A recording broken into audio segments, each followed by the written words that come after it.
الحمد لله رب العالمين والصلاة والسلام على أشرف الأنبياء والمرسلين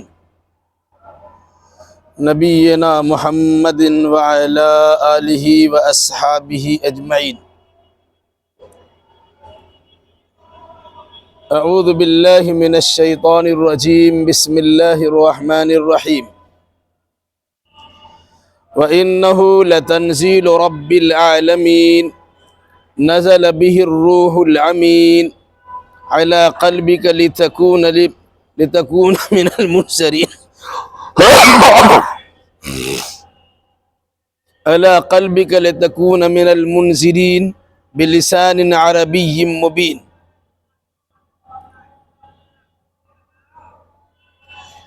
اس سے پہلے کی آیتوں میں کئی انبیاء کرام علیہم السلام کے حالات کا تذکرہ کیا گیا تھا، ساتھ ساتھ بطور خاص یہ باتیں بھی آئی تھی کہ جن لوگوں نے انبیاء و مرسلین کی مخالفت کی اور اسی مخالفت پر قائم و دائم رہے تو اللہ تبارک و تعالیٰ نے انہیں عذاب سے دوچار کر دیا.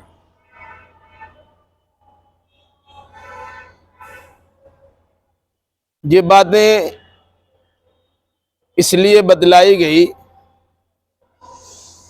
تاکہ مکہ کے کفار و مشرکین ہوشیار ہو جائیں کہ اگر یہ لوگ بھی محمد الرسول اللہ صلی اللہ علیہ وسلم کی مخالفت سے باز نہیں آتے ہیں تو ان پر بھی اللہ تبارک و تعالیٰ کا عذاب اتر سکتا ہے، نازل ہو سکتا ہے.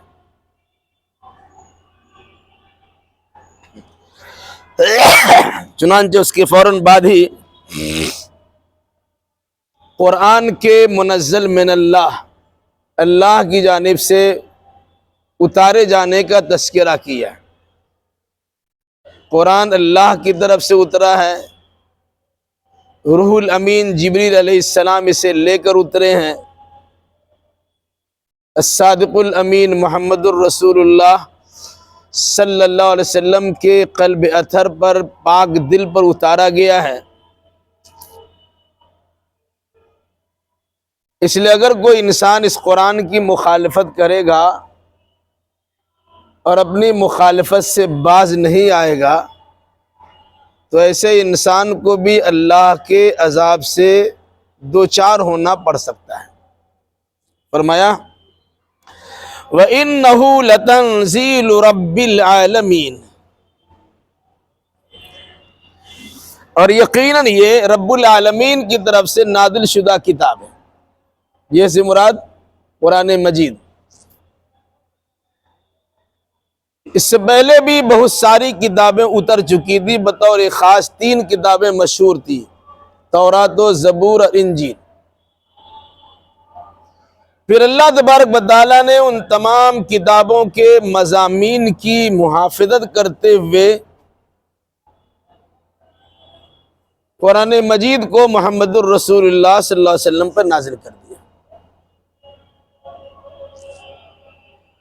یہ کتاب کیسے نازل ہوئی، اس کے احکام کیسے اتارے گئے، قرآن مجید میں مختلف جگہوں پر اس کی تفصیل بتلائی گئی. یہاں قرآن نے کہا نزل بہ الروح الامین، اس کتاب کو لے کر نازل ہوئے روح الامین، مراد جبریل امین علیہ السلام. اللہ کی صفت ہے رب العالمین، جو سارے جہان کا تنہا پالن ہار ہے. قرآن ھدی للعالمین ہے، سارے جہان کے لیے ہدایت نامہ ہے. اور محمد الرسول اللہ صلی اللہ علیہ وسلم رحمت للعالمین ہے، جو سارے جہان کے لیے باعث رحمت ہے.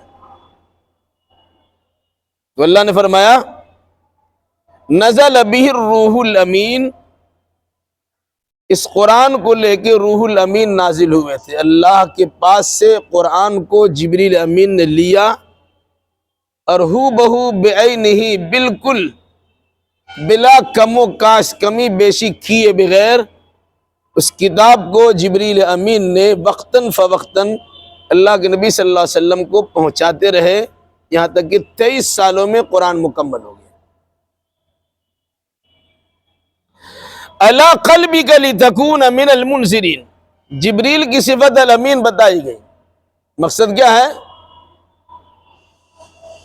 دنیا میں جس کو انسان امانت دار سمجھتا ہے، اس پر اعتبار کرتا ہے، اپنی چیزیں بطور امانت ان کے پاس رکھتا ہے، جانتا ہے کہ وہ خرد برد نہیں کرے گا، اسے سرٹیفکیٹ امانت دار ہونے کا ہم دیتے ہیں، ہم غلط بھی ہو سکتے ہیں، صحیح بھی ہو سکتے ہیں، لیکن جس شخصیت کو امانت دار ہونے کا سرٹیفکیٹ اللہ تعالیٰ دے، اس کے بارے میں شک و شبہ کی تو گنجائش نہیں ہے۔ تو جبریل امین کو اللہ نے کہا امین، کہ جو پیغام ہم نے ان کو جس طرح دیا، ہو بہو اسی انداز سے بلا کم و کاست محمد الرسول اللہ صلی اللہ علیہ وسلم کے دل مبارک پر اتار دیا۔ فرمایا علی قلبک، جبریل اتارے آپ کے دل پر، اللہ کے نبی صلی اللہ علیہ وسلم کے دل پر، لتکون من المنذرین، تاکہ آپ خبردار کرنے والوں میں، یعنی انبیاء و مرسلین میں شامل ہو جائیں۔ قرآن کے اتارے جانے کا مقصد کیا ہے؟ کہ اس کتاب کے ذریعے سے لوگوں کو خبردار کیجیے۔ جو کتاب آپ کو دی گئی ہے، یہ اللہ کی جانب سے ہدایت نامہ ہے، اللہ کی جانب سے یاد دہانی کرانے والی چیز ہے۔ اس کتاب کو اپنے پاس سمیٹ کے نہ رکھیے، بلکہ جو کتاب اور اس کے احکام آپ کو دیے جا رہے ہیں، آپ اس کے ذریعے سے لوگوں کو خبردار کیجئے، ماننے والوں کو خوشخبری سنائیے اور انکار کرنے والوں کو اللہ کے عذاب کی دھمکی دیجیے۔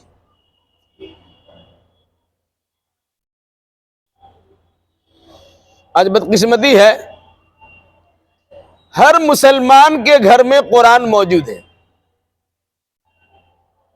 اور الحمدللہ ہر زندہ زبان میں جو زبان لکھی اور پڑھی جاتی ہے، اس زبان میں قرآن مجید کا ترجمہ بھی ہو چکا ہے۔ لیکن ایسا لگتا ہے کہ مسلمان اس قرآن مجید کو جاگیرداری سمجھتا ہے، وہ کسی کو پڑھنے ہی نہیں دیتے۔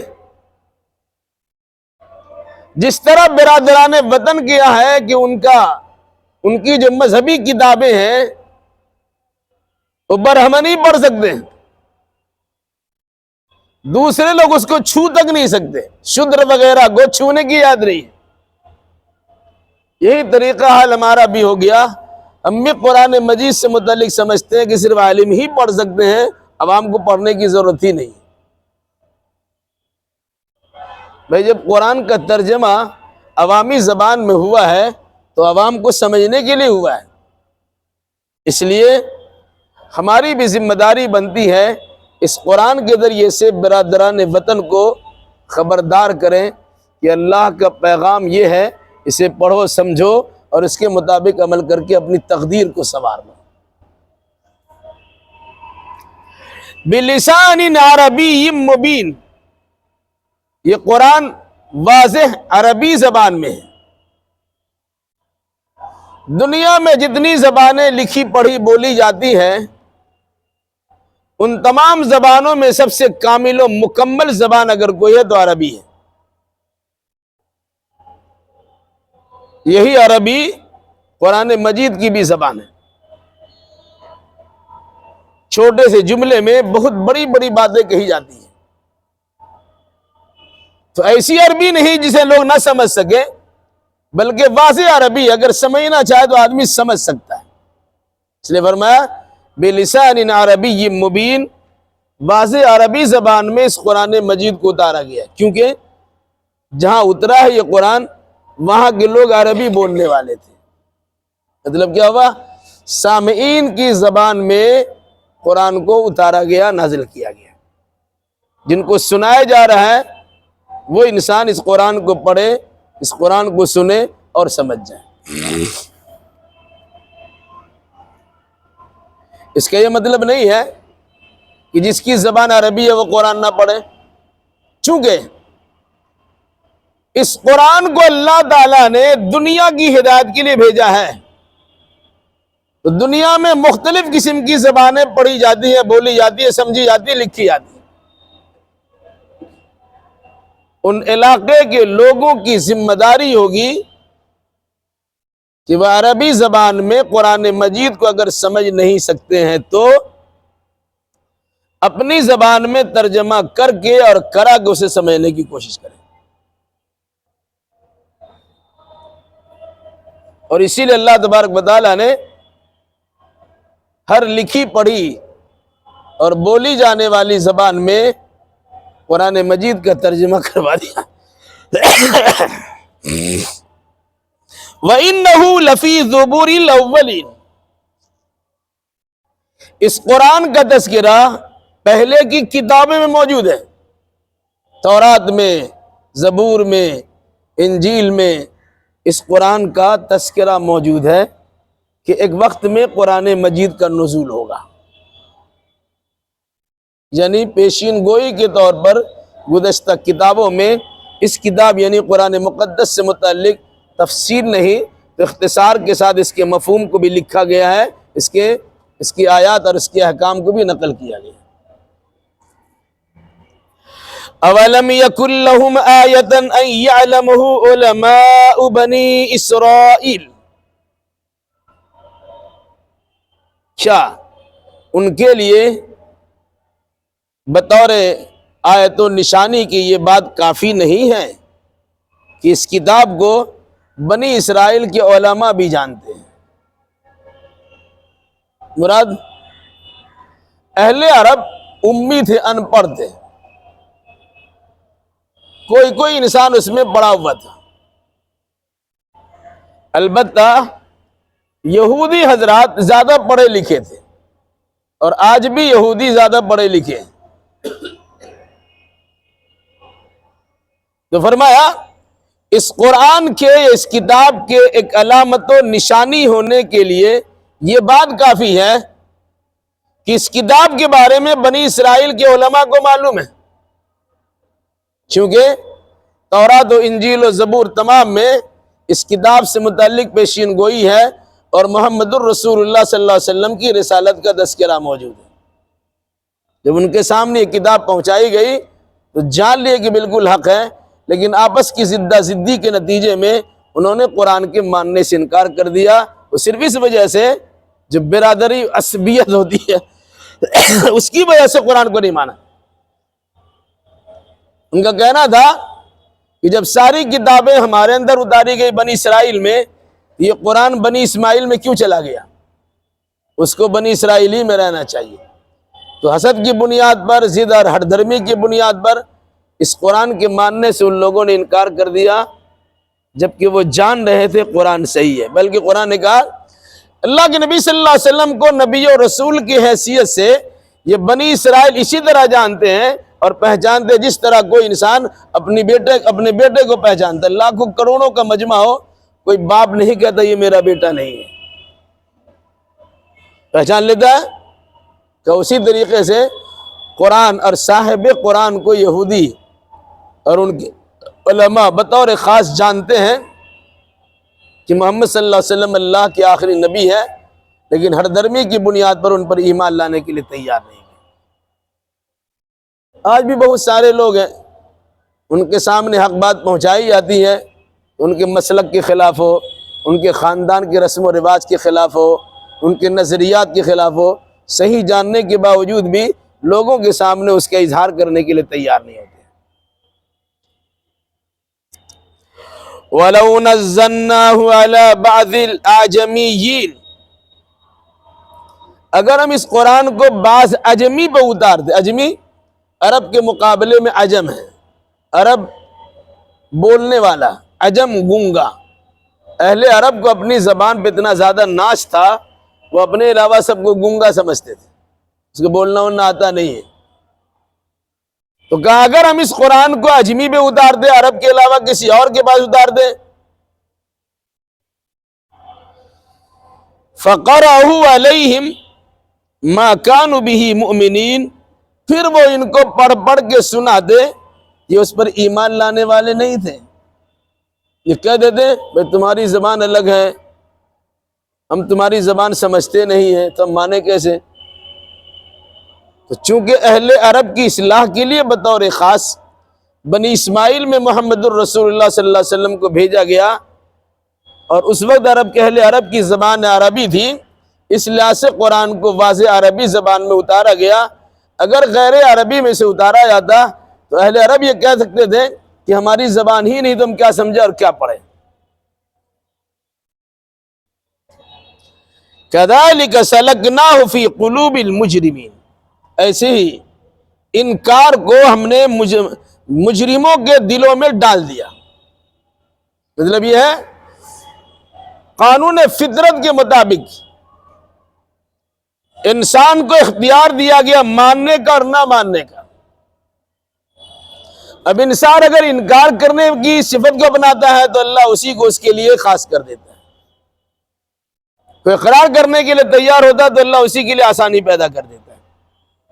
کہا اس قرآن کو تو ہم نے اتارا ہے، لیکن جو مجرمانہ ذہنیت کے لوگ ہیں، خواہش پرست ہیں، نفسانیت سے دوچار ہے، حقیقت کو ماننے کے لیے تیار نہیں ہے، ایسے لوگوں کے دلوں میں ایک طریقے سے انکار کی خو پیدا کر دی گئی، وہ ماننے کے لیے تیار نہیں ہے۔ کب تک؟ یہ اس وقت تک اس پر ایمان لانے کے لیے اور ماننے کے لیے تیار نہیں ہوں گے، لا یؤمنون بہ حتی یروا العذاب الالیم، وہ اس پر ایمان نہیں لائیں گے یہاں تک کہ وہ دردناک عذاب کو دیکھ لیں۔ قرآن پڑھ کے سنایا جا رہا ہے، ماننے کے لیے تیار نہیں ہے، لیکن جب دیکھے گا کہ اللہ کا عذاب اترنے والا ہے، جس عذاب کے بارے میں جلد بازی کر رہے تھے کہ کہاں تمہارا وہ عذاب جس کی دھمکیاں بار بار دیتے ہو، لاؤ، تو ابھی تو ڈھیٹ بنے ہوئے ہیں، لیکن جب عذاب کے اثرات یا آثار نمایاں ہونے شروع ہو جاتے ہیں تو اس وقت بھی گریہ وزاری کر کے رو دھو کر کے اللہ کی بارگاہ میں معافی تلافی کر کے ماننے کے لیے تیار ہو جاتے ہیں۔ کیا عذاب کے دیکھ لینے کے بعد قرآن پر ایمان لانا اس کے لیے کافی ہوگا، فائدہ مند ثابت ہوگا؟ قرآن کہتے نہیں، لا یؤمنون بہ، یہ ایمان اس وقت تک نہیں لائیں گے حتی یروا العذاب العلیم، یہاں تک کہ وہ دردناک عذاب کو اپنے سامنے دیکھ لیں۔ فیاتیہم بغتۃ وہم لا یشعرون، وہ عذاب ان کے پاس اچانک چلا آئے گا اور ان کو شعور، ان کو سمجھ بھی نہیں آئے گا۔ دیکھا ابھی چھوٹی سی بات ہے، فوراً عذاب ایسا ہو گیا، وہ اس میں الجھ کے رہ گیا، اس کو شعور بھی نہیں ہوا، ادراک بھی نہیں کر سکا، احساس بھی نہیں ہوا کہ عذاب کیسے آ رہا ہے۔ پھر کیا کرے گا؟ فَيَقُولُوا هَلْ نَحْنُ مُنظَرُونَ،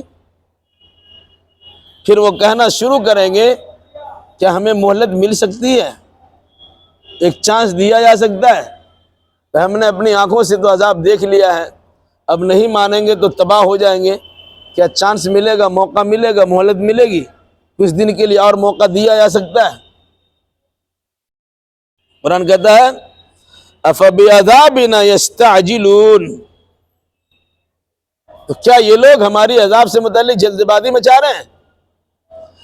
ابھی تک تو ان کا یقین تھا کہ ایسا کچھ نہیں ہونے والا ہے، تو کہنا شروع کر دیا لاؤ وہ عذاب جس کی دھمکیاں بار بار سناتے ہو۔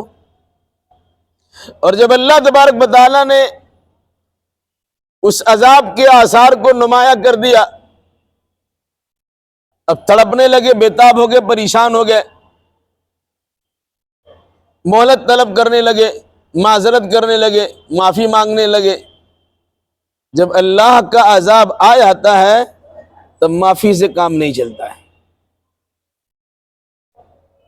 اس کا مطلب وہ کوئی ایمان بالغیب نہیں لا رہا ہے، عذاب دیکھ کر ڈر سے ایمان قبول کر رہا ہے، تو ایسے ایمان کا کوئی اعتبار نہیں ہوگا، وہ ایمان بالغیب نہیں ہوا۔